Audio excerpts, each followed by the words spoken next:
Another visit to the beautiful island of Guam, a West Pacific paradise.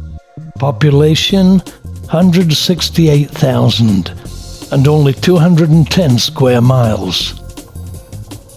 First visit is to the northerly part, Retidium Point, and the Guam National Wildlife Refuge, a scenic area right on the coast with great views of the Pacific Ocean.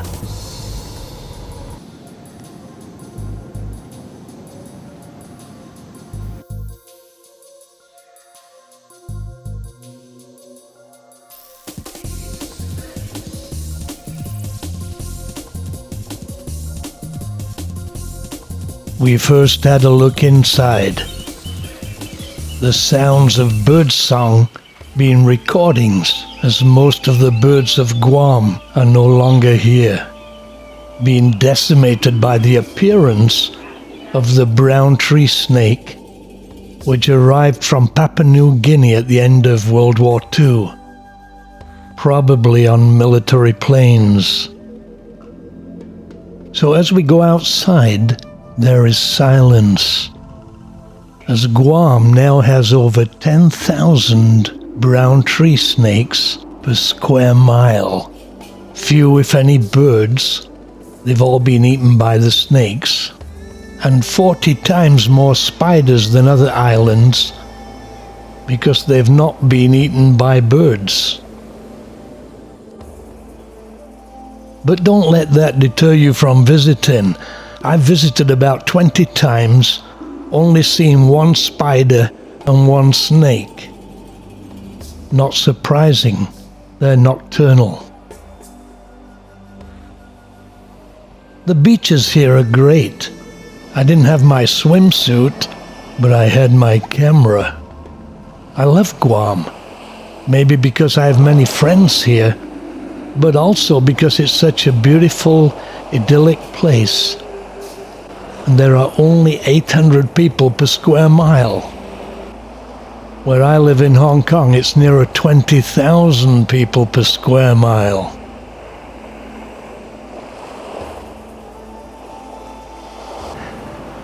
Beautiful sand, beautiful beaches.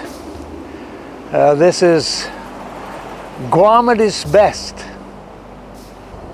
I remember this beach well, because the last time I was here, the guys I was with caught about 50 lobsters, and we cooked them and ate them on the beach. How did they do that? They dived down for them at night.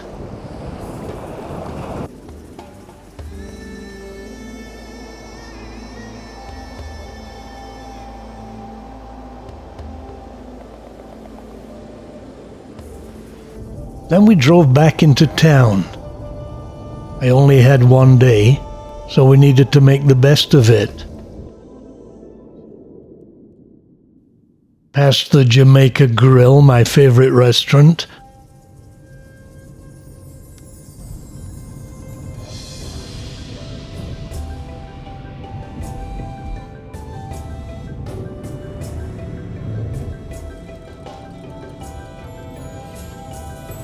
Then through Tamuning and on to Tumon Beach, the main tourist places with many hotels.